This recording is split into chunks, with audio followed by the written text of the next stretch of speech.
محمد سيد الكونين والثقلين والفارقين من عرب ومن عجم.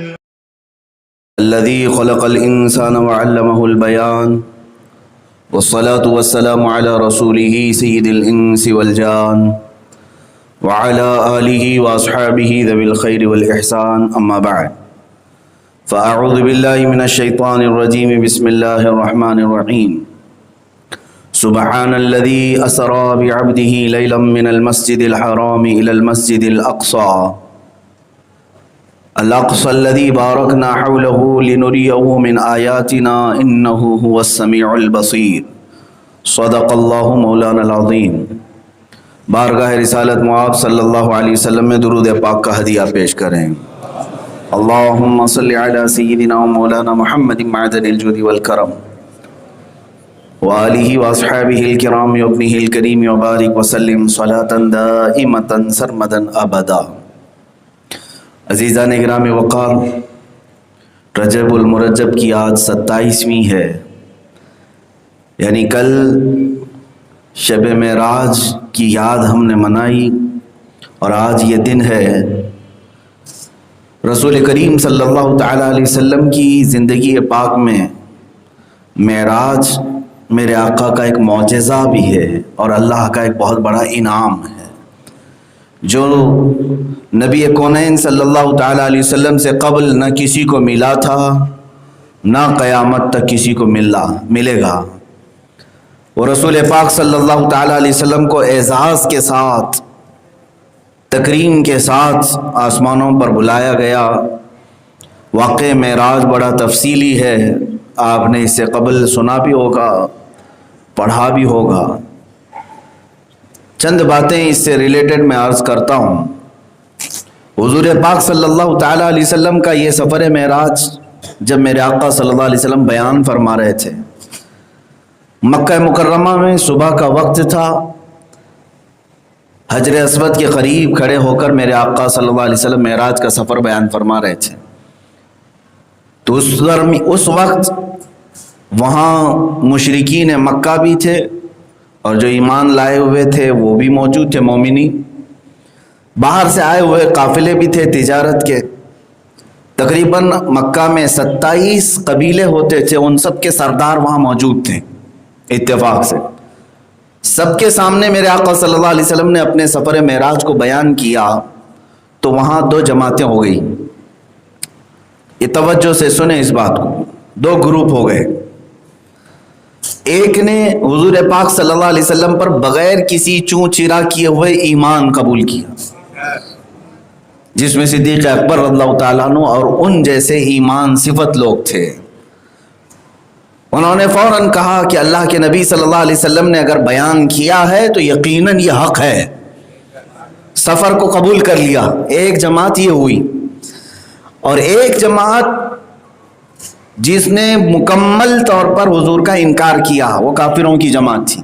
انہوں نے کہا یہ سب افواہ ہے، معاذ اللہ رب العالمین. میرے آقا صلی اللہ تعالیٰ علیہ وسلم پر انہوں نے افترا کیا، جھوٹ باندھا، بہت الگ الگ طرح کی باتیں کی. تو سمجھ میں آ گئی بات آپ کے کہ 2 جماعتیں ہو گئی، ایک پورے منکرین کی اور ایک پورے ایمان والوں کی. معراج کا واقعہ وہاں پر فرق کر دیا حق اور باطل کو. جو مانا وہ ایمان والا تھا، جو انکار کیا وہ کافر تھا. کافی زمانے تک یہی 2 جماعتیں رہی معراج کے واقعے کے لیے. یا تو مکمل کافر تھے جو حضور کے معراج کو نہیں مانتے تھے، یا تو مکمل مومن تھے جو حضور کی معراج کے ہر واقعے کو تسلیم کرتے تھے. بہت زمانے کے بعد اب حالات یہاں آئے کہ تیسری جماعت بھی پیدا ہو گئی. وہ 2 جماعتیں تھیں مکہ میں حضور کے معراج کے سفر کے اعلان کے وقت، ایک منکرین کی اور ایک مومنین کی. اب تیسری جماعت پیدا ہوئی. انہیں کیا کہا جائے؟ تیسری جماعت کا کہنا یہ ہے وہ ایمان تو رکھتے ہیں حضور صلی اللہ علیہ وسلم پر، رشتہ ان کا اسلام سے بھی ہے، لیکن معراج کا انکار بھی ہے. یہ تیسری جماعت ایسی ہے کہ مشرکین مکہ نے سفر معراج کا انکار کیا تو اس انکار کی وراثت لیے بیٹھے ہیں آج تک، اور پھر اپنے آپ کو مسلمان بھی کہتے ہیں، قرآن، اسلام اور رسول سے رشتہ بھی بتاتے ہیں۔ تو یہ تیسری جماعت کا مسئلہ بڑا ڈینجر ہے، نہ یہ ان میں ہے نہ یہ ان میں ہے۔ منکرین جو معراج کا انکار کر رہے تھے وہ کافر ہیں۔ اب میرے عزیزو، یہاں یہ تیسری جماعت کے متعلق مجھے بات بتانا ضروری ہو گیا کہ جنہوں نے یہ پروپیگنڈا پھیلایا کہ حضور صلی اللہ علیہ وسلم کا یہ معراج کا سفر یہ خواب کا تھا، حضور سوئے تھے، آرام کر رہے تھے، تو رب تعالیٰ نے انہیں یہ ساری زیارتیں کرا دی آسمانوں کی، یہاں تک کہ جنت، دوزخ، عرش، کرسی، لوح قلم، یہ سب میرے آقا صلی اللہ علیہ وسلم کو نیند کی حالت میں کرایا گیا۔ اس پر وہ اپنی کئی دلیلیں بھی لاتے ہیں، وقت ہوتا تو ہر دلیل کا میں رد بھی کرتا، جو چیزیں وہ پیش کرتے ہیں۔ عزیزان گرامی، سب سے پہلی بات، حضور اکرم صلی اللہ علیہ وسلم کے سفر معراج کے لیے قرآن کی یہ آیت ہی کافی ہے جو ابھی میں نے خطبہ مسنونہ کے بعد تلاوت کی، سبحان الذی اسرا۔ سبحان الذی، سبحان کہتے کسے ہیں؟ سبحان کہتے ہیں ہر کمتر چیز اور ہر عیب سے پاک ذات کو، جس کے اندر عیب کا شائبہ بھی نہ ہو۔ سبحان اسے کہتے ہیں کہ جو ہر طرح کی چھوٹی چیزیں، کمتر چیزیں، عیب جس میں ہو ان سب سے پاک، اور جو بلند و بالا ہو اسے سبحان کہا جاتا ہے۔ اب مجھے بتائیے، یہ لفظ اس وقت کہا جاتا ہے جب کوئی بہت بڑا کام ہوا ہو، بہت بڑا کام ہوا ہو تو اس وقت کیا کہا جاتا ہے؟ سبحان۔ ظاہر سی بات ہے آپ کے ہاں بھی رواج ہے، جب کوئی بہت اچھی چیز دیکھتے ہیں تو کیا کہتے ہیں؟ سبحان اللہ۔ سبحان اللہ کا لفظ بھی آپ کے ہاں معمول یہ بنا ہوا ہے، بہت اعلیٰ چیز کو اگر آپ دیکھتے ہیں تو کیا کہتے ہیں؟ سبحان اللہ۔ میرے عزیزو، رب تعالیٰ جب سبحان کے ذریعے سے حضور کے سفر کو بیان کر رہا ہے، ترجمہ سنیے، اللہ فرما رہا ہے، پاک ہے وہ ذات جس نے اپنے بندے خاص کو سفر کرایا رات کے ایک حصے میں مسجد حرم سے مسجد اقصی تک۔ یہ ترجمہ ہے قرآن پاک کا، سبحان الذی اسری بعبدہ۔ اب اس میں کئی لفظ ہیں جو حضور صلی اللہ علیہ وسلم کے جسمانی معراج کی دلیل ہیں، میں اسی پر آج گفتگو کر رہا ہوں۔ بس واقعہ بڑا تفصیلی ہے، صرف اور صرف یہ عقیدہ میں دینا چاہتا ہوں جن لوگوں نے یہ پروپیگنڈا پھیلایا کہ وہ سوتے ہوئے خواب میں گئے تھے، خواب میں آ گئے۔ اے میرے عزیز، خواب ہی کی بات ہوتی تو اتنا بڑا اس کو بیان نہیں کیا جاتا سبحان کہہ کر کے، اس کو تو یوں ہی بیان کر دیا جاتا۔ ارے خواب کی باتیں تو قرآن پاک میں آئی، ابراہیم علیہ السلام نے خواب دیکھا، اپنے بیٹے کو ذبح کر رہے ہیں، وہاں پر کہیں سبحان کا لفظ نہیں آیا۔ حضرت ابراہیم علیہ السلام کے خواب کا تذکرہ ہے، حضرت یوسف علیہ السلام کے خواب کا تذکرہ ہے۔ یوسف علیہ السلام نے خواب دیکھا، انی رأیت 11 کوکبا، کہ میں نے 11 ستاروں کو دیکھا ہے کہ وہ مجھے سجدہ کر رہے تھے۔ تو خواب کا وہاں پر بھی بیان ہے، لیکن اس کو سبحان کے ذریعے سے بیان نہیں کیا گیا۔ لیکن رسول پاک کے سفر کو اللہ نے جب بیان کیا تو سبحان الذی کہہ کر، اس کا مطلب ہوا کہ یہ حقیقت میں اتنا بڑا معاملہ تھا جس کی وجہ سے یہ کہا جا رہا ہے وہ بلند و بالا ذات ہے جس نے یہ سفر کرایا ہے۔ چھوٹی چیز کی نسبت کے وقت اس طرح کا بڑا جملہ نہیں کہا جاتا، یہ ایک لغوی بات ہے، لاجیکلی آپ سے کہہ رہا ہوں۔ دوسری اسی آیت میں ہے اسرا۔ اسرا یہ عربک ورڈ ہے۔ اسرا کا مطلب کیا ہے؟ یہ الاسراء سے ہے، چلنے کو کہتے ہیں، زمین پر چلنے کو کیا کہتے ہیں؟ اسرا۔ اب اس کو عربی میں ثلاثی مجرد بھی ہوتا ہے جس میں کہا جاتا ہے سرایت من المسجد الحرام الی المسجد الاقصی، یعنی میں مسجد حرم سے مسجد اقصی تک چلا، سرا۔ اور اسرا کہتے ہیں چلانے کو، نیند میں نہیں، جسم کے ساتھ چلانے کو کیا کہتے ہیں؟ اسرا کہتے ہیں۔ اور قرآن کی اس آیت میں اللہ تعالیٰ نے فرمایا سبحان الذی اسرا، پاک ہے وہ ذات جس نے اپنے رسول کو حالت بیداری میں چلایا۔ نیند میں چلنے والے لفظ کو اسرا کا لفظ استعمال نہیں ہوتا عربی میں۔ تیسری دلیل اس کے اندر اسی آیت میں ہے، بعبدہ کہا، سبحان الذی اسرا بعبدہ، عبد کہتے ہیں بندے کو، یہ سب کو معلوم ہے۔ عبداللہ کا مطلب اللہ کا بندہ، عبد بندے کو کہتے ہیں۔ میرے عزیزو، بندہ کون ہے؟ بندے کے متعلق کہا گیا ہے کہ روح اور جسم دونوں سے مل کر کے بندہ ہے، اور خواب میں جانے والی جو باتیں ہوتی ہیں وہ صرف روح جاتی ہے، جسم نہیں جاتا۔ تو اگر خواب ہی میں حضور کو لے جایا گیا ہوتا تو قرآن میں ایسا آتا کہ پاک ہے وہ ذات جس نے اپنے بندے خاص کی روح کو سفر کرایا، بلکہ یہاں ذکر کیا ہے؟ اپنے بندے کو سفر کرایا۔ بندہ جسم کے ساتھ ہوتا ہے، صرف روح نہیں۔ عبد کا لفظ بھی یہ بتا رہا ہے کہ جسم کے ساتھ میرے آقا صلی اللہ تعالیٰ علیہ وسلم تشریف لے گئے۔ میرے عزیزو، کئی دلائل موجود ہیں قرآن سے بھی اور احادیث رسول سے۔ میرے آقا صلی اللہ تعالیٰ علیہ وسلم نے خود بیان بھی فرمایا ہے، لیکن جن کو انکار، جن کی گٹھی میں لکھا ہوا ہے، اللہ انہیں ہدایت عطا کرے۔ ہم یہی دعا کر سکتے ہیں۔ باقی اگر اسی پر مصر رہے تو اللہ تعالیٰ کے ہاں قیامت کے دن وہ خائب و خاسر اٹھائے جائیں گے منکرین کے ساتھ۔ میرے مصطفیٰ کریم صلی اللہ تعالیٰ علیہ وسلم کی شان جس قدر بیان کی جائے وہ کم ہے۔ بعد از خدا بزرگ تو ہی قصہ مختصر، خدا کے بعد اگر کوئی مرتبہ ہے تو میرے مصطفیٰ کریم صلی اللہ علیہ وسلم کا ہے۔ الحمدللہ ہم عظمت مصطفیٰ صلی اللہ تعالیٰ علیہ وسلم کو بیان کرتے ہیں، کرتے رہیں گے انشاءاللہ۔ اور معراج کا سفر بھی میرے نبی کی عظمت بیان کرنے کے لیے ہے، یہ کوئی کہانی نہیں ہے۔ یہ کوئی کہانی اس طرح سے نہیں ہے کہ سنا کر کے لوگوں کو لوریاں سنائی جائیں، بلکہ یہاں رسول پاک کی عظمت اور رفعت بیان کرنا ہے کہ جہاں جبرائیل کی بھی رسائی ختم ہوتی ہے وہاں سے میرے مصطفیٰ کا سفر پھر آگے شروع ہوتا ہے۔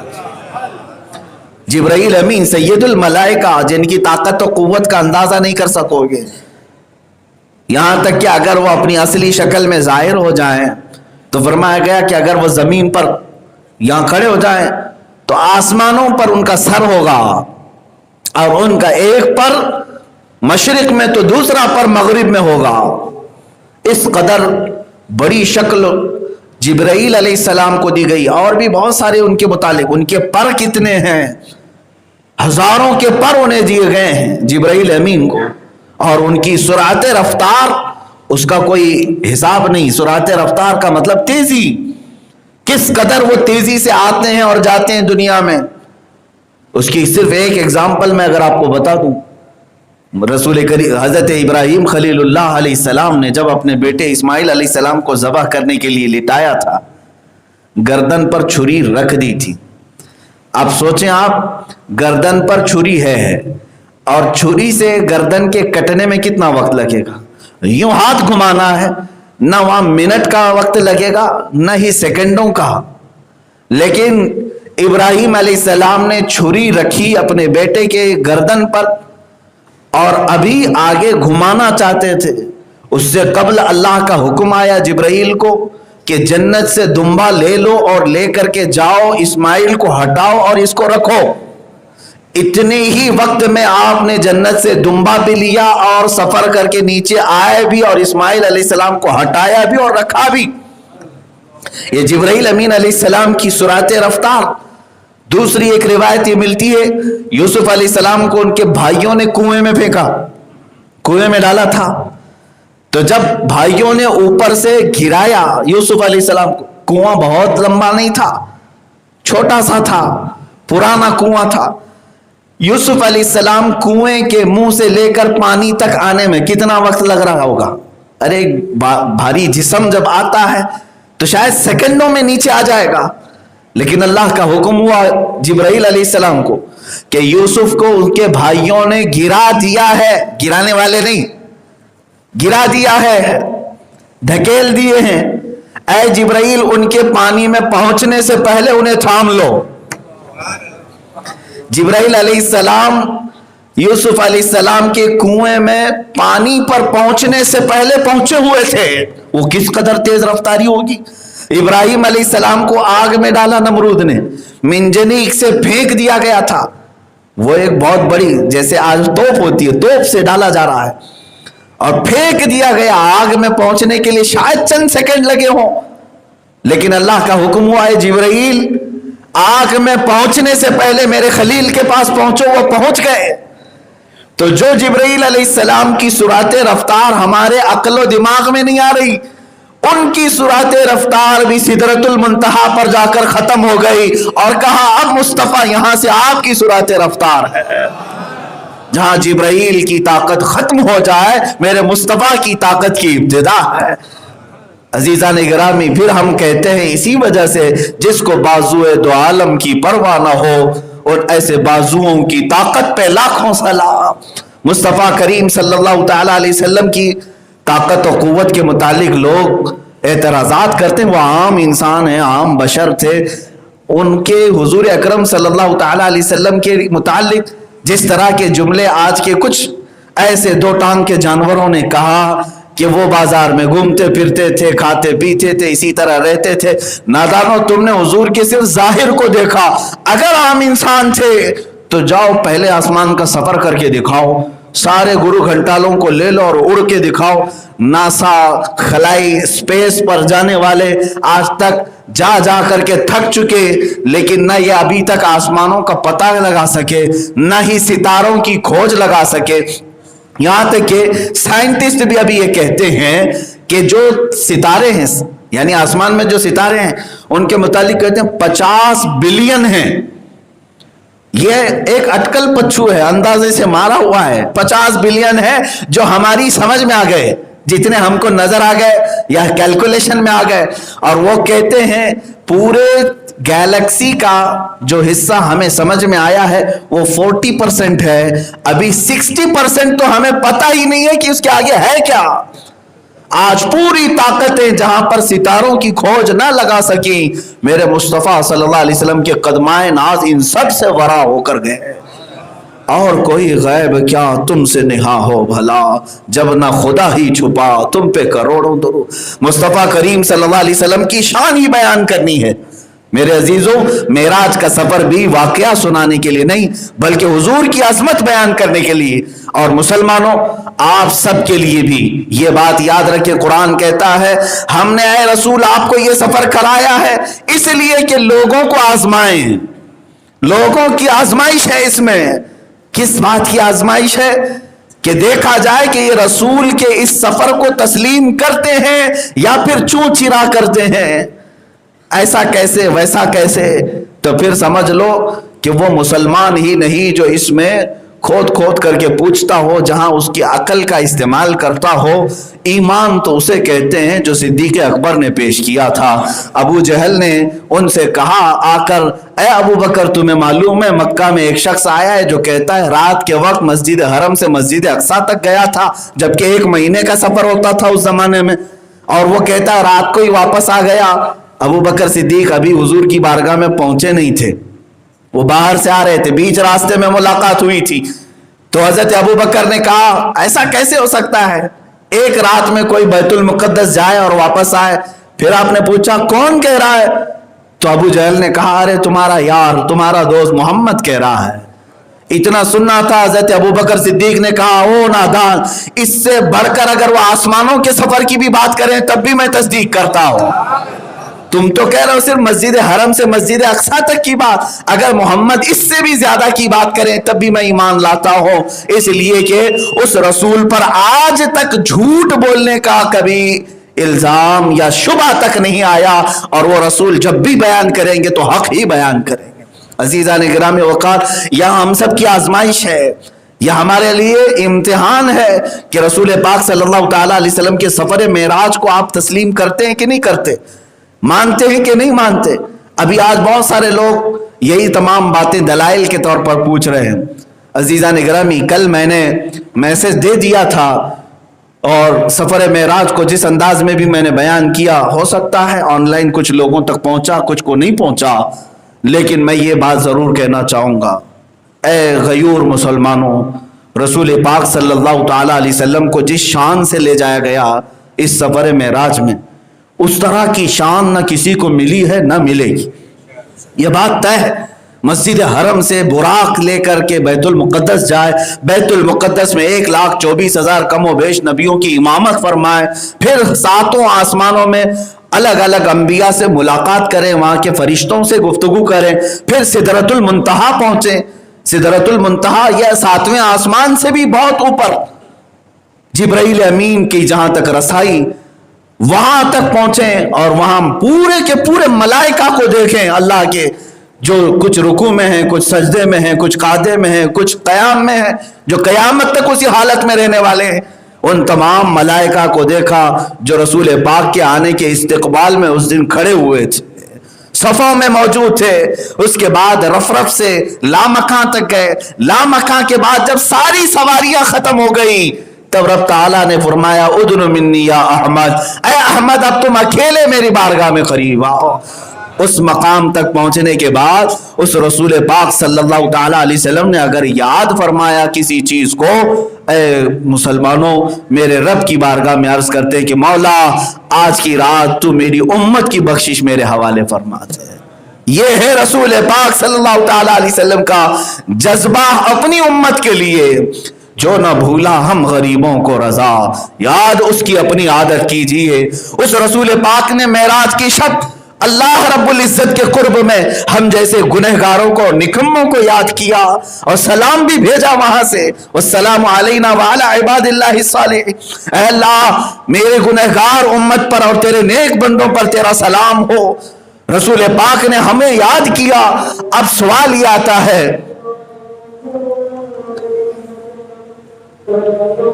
اذان ہو رہی ہے،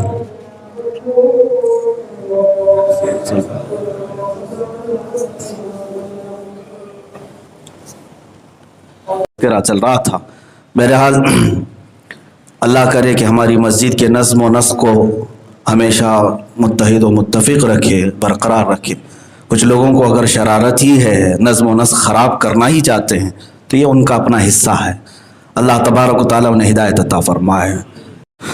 الذي خلق الإنسان وعلمه البيان والصلاة والسلام على رسوله سيد الإنس والجان وعلى آله وأصحابه ذوي الخير والإحسان، أما بعد، فأعوذ بالله من الشيطان الرجيم، بسم الله الرحمن الرحيم، سبحان الذي أسرى بعبده ليلا من المسجد الحرام إلى المسجد الأقصى الذي باركنا حوله لنريه من آياتنا إنه هو السميع البصير، صدق الله مولانا العظيم۔ بارگاہ رسالت معاب صلی اللہ علیہ وسلم میں درود پاک کا ہدیہ پیش کریں۔ اللہم صلی علی سیدنا مولانا محمد معدن الجود والکرم وآلہ واصحابہ الکرام وابنہ الکریم وبارک وسلم صلاة دائمة سرمدا ابدا۔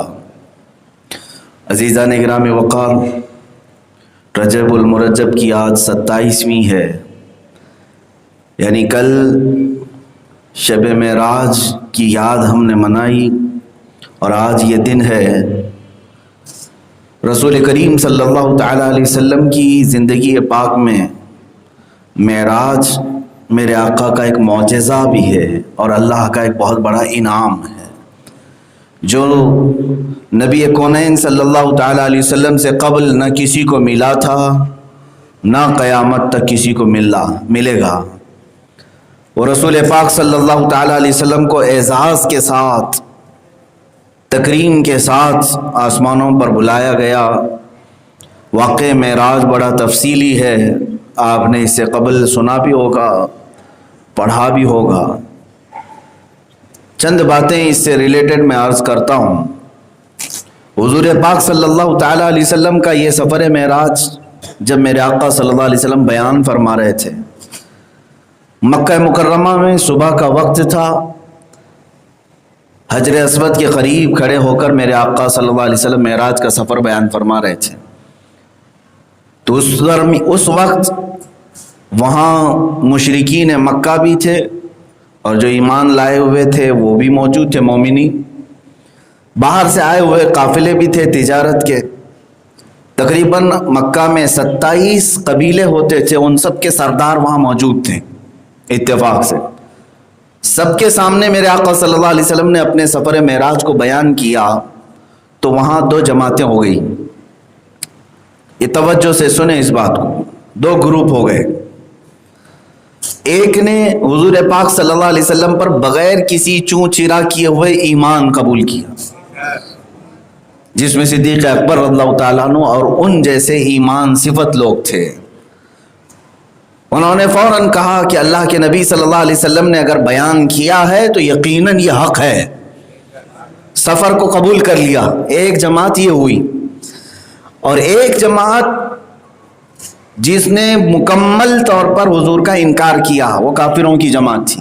انہوں نے کہا یہ سب افواہ ہے، معاذ اللہ رب العالمین. میرے آقا صلی اللہ تعالیٰ علیہ وسلم پر انہوں نے افترا کیا، جھوٹ باندھا، بہت الگ الگ طرح کی باتیں کی. تو سمجھ میں آ گئی بات آپ کے کہ دو جماعتیں ہو گئی، ایک پورے منکرین کی اور ایک پورے ایمان والوں کی.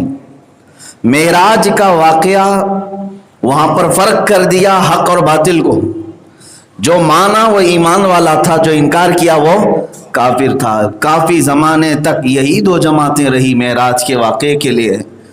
یا تو مکمل کافر تھے جو حضور کے معراج کو نہیں مانتے تھے، یا تو مکمل مومن تھے جو حضور کی معراج کے ہر واقعے کو تسلیم کرتے تھے.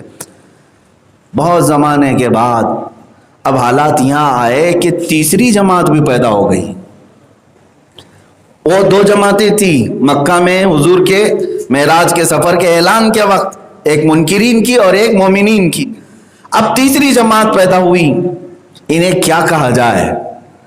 تیسری جماعت کا کہنا یہ ہے وہ ایمان تو رکھتے ہیں حضور صلی اللہ علیہ وسلم پر، رشتہ ان کا اسلام سے بھی ہے، لیکن معراج کا انکار بھی ہے. یہ تیسری جماعت ایسی ہے کہ مشرکین مکہ نے سفر معراج کا انکار کیا تو اس انکار کی وراثت لیے بیٹھے ہیں آج تک، اور پھر اپنے آپ کو مسلمان بھی کہتے ہیں، قرآن، اسلام اور رسول سے رشتہ بھی بتاتے ہیں. تو یہ تیسری جماعت کا مسئلہ بڑا ڈینجر ہے. نہ یہ ان میں ہے نہ یہ ان میں ہے.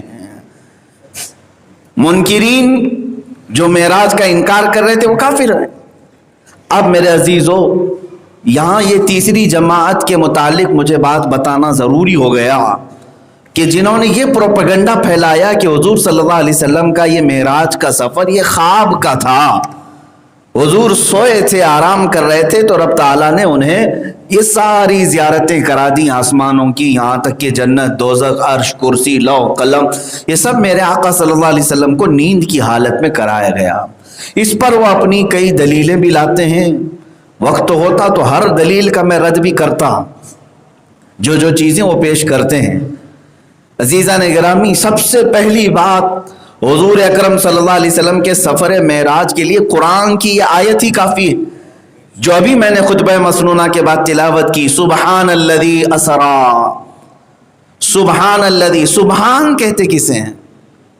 سبحان کہتے ہیں ہر کمتر چیز اور ہر عیب سے پاک ذات کو، جس کے اندر عیب کا شائبہ بھی نہ ہو. سبحان اسے کہتے ہیں کہ جو ہر طرح کی چھوٹی چیزیں، کمتر چیزیں، عیب جس میں ہو ان سب سے پاک، اور جو بلند و بالا ہو اسے سبحان کہا جاتا ہے. اب مجھے بتائیے، یہ لفظ اس وقت کہا جاتا ہے جب کوئی بہت بڑا کام ہوا ہو. بہت بڑا کام ہوا ہو تو اس وقت کیا کہا جاتا ہے؟ سبحان. ظاہر سی بات ہے آپ کے ہاں بھی رواج ہے، جب کوئی بہت اچھی چیز دیکھتے ہیں تو کیا کہتے ہیں؟ سبحان اللہ. سبحان اللہ کا لفظ بھی آپ کے ہاں معمول یہ بنا ہوا ہے. بہت اعلیٰ چیز کو اگر آپ دیکھتے ہیں تو کیا کہتے ہیں؟ سبحان اللہ. میرے عزیزو، رب تعالیٰ جب سبحان کے ذریعے سے حضور کے سفر کو بیان کر رہا ہے، ترجمہ سنیے. اللہ فرما رہا ہے پاک ہے وہ ذات جس نے اپنے بندے خاص کو سفر کرایا رات کے ایک حصے میں مسجد حرم سے مسجد اقصی تک. یہ ترجمہ ہے قرآن پاک کا. سبحان الذی اسری بعبدہ. اب اس میں کئی لفظ ہیں جو حضور صلی اللہ علیہ وسلم کے جسمانی معراج کی دلیل ہیں. میں اسی پر آج گفتگو کر رہا ہوں. بس واقعہ بڑا تفصیلی ہے. صرف اور صرف یہ عقیدہ میں دینا چاہتا ہوں جن لوگوں نے یہ پروپیگنڈا پھیلایا کہ وہ سوتے ہوئے خواب میں گئے تھے، خواب میں آ گئے. اے میرے عزیز، خواب ہی کی بات ہوتی تو اتنا بڑا اس کو بیان نہیں کیا جاتا سبحان کہہ کر کے، اس کو تو یوں ہی بیان کر دیا جاتا۔ ارے خواب کی باتیں تو قرآن پاک میں آئی۔ ابراہیم علیہ السلام نے خواب دیکھا، اپنے بیٹے کو ذبح کر رہے ہیں، وہاں پر کہیں سبحان کا لفظ نہیں آیا۔ حضرت ابراہیم علیہ السلام کے خواب کا تذکرہ ہے، حضرت یوسف علیہ السلام کے خواب کا تذکرہ ہے۔ یوسف علیہ السلام نے خواب دیکھا، انی رأیت 11 کوکبا، کہ میں نے 11 ستاروں کو دیکھا ہے کہ وہ مجھے سجدہ کر رہے تھے۔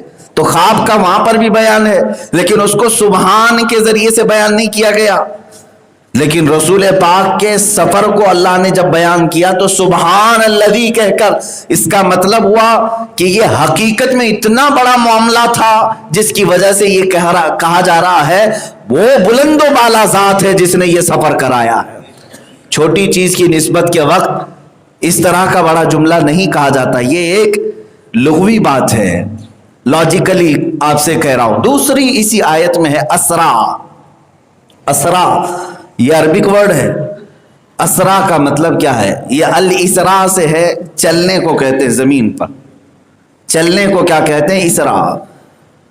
اب اس کو عربی میں ثلاثی مجرد بھی ہوتا ہے، جس میں کہا جاتا ہے سرایت من المسجد الحرام الی المسجد الاقصی، یعنی میں مسجد حرم سے مسجد اقصی تک چلا، سرا۔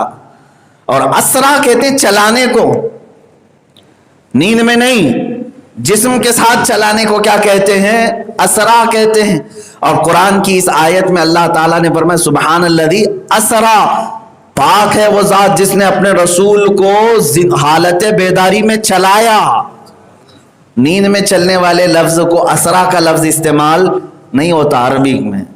تیسری دلیل اس کے اندر اسی آیت میں ہے، بعبدہ کہا، سبحان الذی اسرا بعبدہ، عبد کہتے ہیں بندے کو، یہ سب کو معلوم ہے۔ عبداللہ کا مطلب اللہ کا بندہ، عبد بندے کو کہتے ہیں۔ میرے عزیزو، بندہ کون ہے؟ بندے کے متعلق کہا گیا ہے کہ روح اور جسم دونوں سے مل کر کے بندہ ہے، اور خواب میں جانے والی جو باتیں ہوتی ہیں وہ صرف روح جاتی ہے، جسم نہیں جاتا۔ تو اگر خواب ہی میں حضور کو لے جایا گیا ہوتا تو قرآن میں ایسا آتا کہ پاک ہے وہ ذات جس نے اپنے بندے خاص کی روح کو سفر کرایا، بلکہ یہاں ذکر کیا ہے؟ اپنے بندے کو سفر کرایا۔ بندہ جسم کے ساتھ ہوتا ہے، صرف روح نہیں۔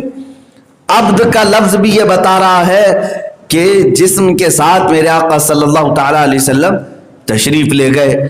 میرے عزیزو، کئی دلائل موجود ہیں قرآن سے بھی اور احادیث رسول سے۔ میرے آقا صلی اللہ تعالیٰ علیہ وسلم نے خود بیان بھی فرمایا ہے، لیکن جن کو انکار، جن کی گٹھی میں لکھا ہوا ہے، اللہ انہیں ہدایت عطا کرے۔ ہم یہی دعا کر سکتے ہیں۔ باقی اگر اسی پر مصر رہے تو اللہ تعالیٰ کے ہاں قیامت کے دن وہ خائب و خاسر اٹھائے جائیں گے منکرین کے ساتھ۔ میرے مصطفیٰ کریم صلی اللہ تعالیٰ علیہ وسلم کی شان جس قدر بیان کی جائے وہ کم ہے۔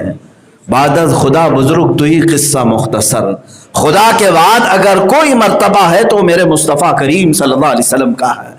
الحمدللہ ہم عظمت مصطفیٰ صلی اللہ تعالیٰ علیہ وسلم کو بیان کرتے ہیں، کرتے رہیں گے انشاءاللہ۔ اور معراج کا سفر بھی میرے نبی کی عظمت بیان کرنے کے لیے ہے، یہ کوئی کہانی نہیں ہے۔ یہ کوئی کہانی اس طرح سے نہیں ہے کہ سنا کر کے لوگوں کو لوریاں سنائی جائیں، بلکہ یہاں رسول پاک کی عظمت اور رفعت بیان کرنا ہے کہ جہاں جبرائیل کی بھی رسائی ختم ہوتی ہے وہاں سے میرے مصطفیٰ کا سفر پھر آگے شروع ہوتا ہے۔ جبرائیل امین سید الملائکہ، جن کی طاقت و قوت کا اندازہ نہیں کر سکو گے، یہاں تک کہ اگر وہ اپنی اصلی شکل میں ظاہر ہو جائیں تو فرمایا گیا کہ اگر وہ زمین پر یہاں کھڑے ہو جائیں تو آسمانوں پر ان کا سر ہوگا، اور ان کا ایک پر مشرق میں تو دوسرا پر مغرب میں ہوگا۔ اس قدر بڑی شکل جبرائیل علیہ السلام کو دی گئی۔ اور بھی بہت سارے ان کے متعلق، ان کے پر کتنے ہیں، ہزاروں کے پر انہیں دیے گئے ہیں جبرائیل امین کو، اور ان کی سرعت رفتار اس کا کوئی حساب نہیں۔ سرعت رفتار کا مطلب تیزی، کس قدر وہ تیزی سے آتے ہیں اور جاتے ہیں دنیا میں۔ اس کی صرف ایک ایگزامپل میں اگر آپ کو بتا دوں، رسول کریم حضرت ابراہیم خلیل اللہ علیہ السلام نے جب اپنے بیٹے اسماعیل علیہ السلام کو ذبح کرنے کے لیے لٹایا تھا، گردن پر چھری رکھ دی تھی. اب سوچیں آپ، گردن پر چھری ہے اور چھری سے گردن کے کٹنے میں کتنا وقت لگے گا؟ یوں ہاتھ گھمانا ہے، نہ وہاں منٹ کا وقت لگے گا نہ ہی سیکنڈوں کا. لیکن ابراہیم علیہ السلام نے چھری رکھی اپنے بیٹے کے گردن پر اور ابھی آگے گھمانا چاہتے تھے. اس سے قبل اللہ کا حکم آیا جبرائیل کو کہ جنت سے دمبا لے لو اور لے کر کے جاؤ، اسماعیل کو ہٹاؤ اور اس کو رکھو. اتنے ہی وقت میں آپ نے جنت سے دمبا بھی لیا اور سفر کر کے نیچے آئے بھی اور اسماعیل علیہ السلام کو ہٹایا بھی اور رکھا بھی. یہ جبرائیل امین علیہ السلام کی سرعت رفتار. دوسری ایک روایت یہ ملتی ہے، یوسف علیہ السلام کو ان کے بھائیوں نے کنویں میں پھینکا، کنویں میں ڈالا تھا. تو جب بھائیوں نے اوپر سے گرایا یوسف علیہ السلام کو، کنواں بہت لمبا نہیں تھا، چھوٹا سا تھا، پرانا کنواں تھا. یوسف علیہ السلام کنویں کے منہ سے لے کر پانی تک آنے میں کتنا وقت لگ رہا ہوگا؟ ارے بھاری جسم جب آتا ہے تو شاید سیکنڈوں میں نیچے آ جائے گا. لیکن اللہ کا حکم ہوا جبرائیل علیہ السلام کو کہ یوسف کو ان کے بھائیوں نے گرا دیا ہے، گرانے والے نہیں، گرا دیا ہے، دھکیل دیے ہیں. اے جبرائیل ان کے پانی میں پہنچنے سے پہلے انہیں تھام لو. جبرائیل علیہ السلام یوسف علیہ السلام کے کنویں میں پانی پر پہنچنے سے پہلے پہنچے ہوئے تھے. وہ کس قدر تیز رفتاری ہوگی. ابراہیم علیہ السلام کو آگ میں ڈالا نمرود نے، منجنیق سے پھینک دیا گیا تھا. وہ ایک بہت بڑی، جیسے آج توپ ہوتی ہے، توپ سے ڈالا جا رہا ہے اور پھینک دیا گیا. آگ میں پہنچنے کے لیے شاید چند سیکنڈ لگے ہوں، لیکن اللہ کا حکم ہوا ہے جبرائیل آگ میں پہنچنے سے پہلے میرے خلیل کے پاس پہنچو. وہ پہنچ گئے. تو جو جبرائیل علیہ السلام کی سرعت رفتار ہمارے عقل و دماغ میں نہیں آ رہی، ان کی سرعت رفتار بھی سدرۃ المنتہا پر جا کر ختم ہو گئی اور کہا اب مصطفیٰ یہاں سے آپ کی سرعت رفتار ہے. جہاں جبرائیل کی طاقت ختم ہو جائے میرے مصطفیٰ کی طاقت کی ابتدا ہے. عزیزان گرامی، پھر ہم کہتے ہیں اسی وجہ سے جس کو بازوئے دو عالم کی پرواہ نہ ہو اور ایسے بازوؤں کی طاقت پہ لاکھوں سلام. مصطفیٰ کریم صلی اللہ تعالیٰ علیہ وسلم کی طاقت و قوت کے متعلق لوگ اعتراضات کرتے ہیں. وہ عام انسان ہیں، عام بشر تھے. ان کے حضور اکرم صلی اللہ تعالیٰ علیہ وسلم کے متعلق جس طرح کے جملے آج کے کچھ ایسے دو ٹانگ کے جانوروں نے کہا کہ وہ بازار میں گھومتے پھرتے تھے، کھاتے پیتے تھے، اسی طرح رہتے تھے. نادانو، تم نے حضور کے صرف ظاہر کو دیکھا. اگر عام انسان تھے تو جاؤ پہلے آسمان کا سفر کر کے دکھاؤ، سارے گرو گھنٹالوں کو لے لو اور اڑ کے دکھاؤ. ناسا، خلائی، اسپیس پر جانے والے آج تک جا جا کر کے تھک چکے، لیکن نہ یہ ابھی تک آسمانوں کا پتہ لگا سکے، نہ ہی ستاروں کی کھوج لگا سکے. یہاں تک کہ سائنٹسٹ بھی ابھی یہ کہتے ہیں کہ جو ستارے ہیں، یعنی آسمان میں جو ستارے ہیں، ان کے متعلق کہتے ہیں 50 بلین ہیں. یہ ایک اٹکل پچھو ہے، اندازے سے مارا ہوا ہے. 50 بلین ہے جو ہماری سمجھ میں آ گئے، جتنے ہم کو نظر آ گئے یا کیلکولیشن میں آ گئے. اور وہ کہتے ہیں پورے گیلیکسی کا جو حصہ ہمیں سمجھ میں آیا ہے وہ 40% ہے. ابھی 60% تو ہمیں پتہ ہی نہیں ہے کہ اس کے آگے ہے کیا. آج پوری طاقتیں جہاں پر ستاروں کی کھوج نہ لگا سکیں، میرے مصطفیٰ صلی اللہ علیہ وسلم کے قدمائے ناز ان سب سے ورا ہو کر گئے. اور کوئی غیب کیا تم سے نہا ہو بھلا، جب نہ خدا ہی چھپا تم پہ کروڑوں درود. مصطفیٰ کریم صلی اللہ علیہ وسلم کی شان ہی بیان کرنی ہے. میرے عزیزوں، معراج کا سفر بھی واقعہ سنانے کے لیے نہیں بلکہ حضور کی عظمت بیان کرنے کے لیے. اور مسلمانوں، آپ سب کے لیے بھی یہ بات یاد رکھیں، قرآن کہتا ہے ہم نے اے رسول آپ کو یہ سفر کرایا ہے اس لیے کہ لوگوں کو آزمائیں. لوگوں کی آزمائش ہے اس میں. کس بات کی آزمائش ہے؟ کہ دیکھا جائے کہ یہ رسول کے اس سفر کو تسلیم کرتے ہیں یا پھر چوں چرا کرتے ہیں. ایسا کیسے، ویسا کیسے؟ تو پھر سمجھ لو کہ وہ مسلمان ہی نہیں جو اس میں کھود کھود کر کے پوچھتا ہو، جہاں اس کی عقل کا استعمال کرتا ہو۔ ایمان تو اسے کہتے ہیں جو صدیق اکبر نے پیش کیا تھا۔ ابو جہل نے ان سے کہا آ کر، اے ابو بکر تمہیں معلوم ہے مکہ میں ایک شخص آیا ہے جو کہتا ہے رات کے وقت مسجد حرم سے مسجد اقصیٰ تک گیا تھا، جبکہ 1 مہینے کا سفر ہوتا تھا اس زمانے میں، اور وہ کہتا ہے رات کو ہی واپس آ گیا۔ ابو بکر صدیق ابھی حضور کی بارگاہ میں پہنچے نہیں تھے، وہ باہر سے آ رہے تھے، بیچ راستے میں ملاقات ہوئی تھی۔ تو حضرت ابو بکر نے کہا ایسا کیسے ہو سکتا ہے، ایک رات میں کوئی بیت المقدس جائے اور واپس آئے؟ پھر آپ نے پوچھا کون کہہ رہا ہے؟ تو ابو جہل نے کہا ارے تمہارا یار، تمہارا دوست محمد کہہ رہا ہے۔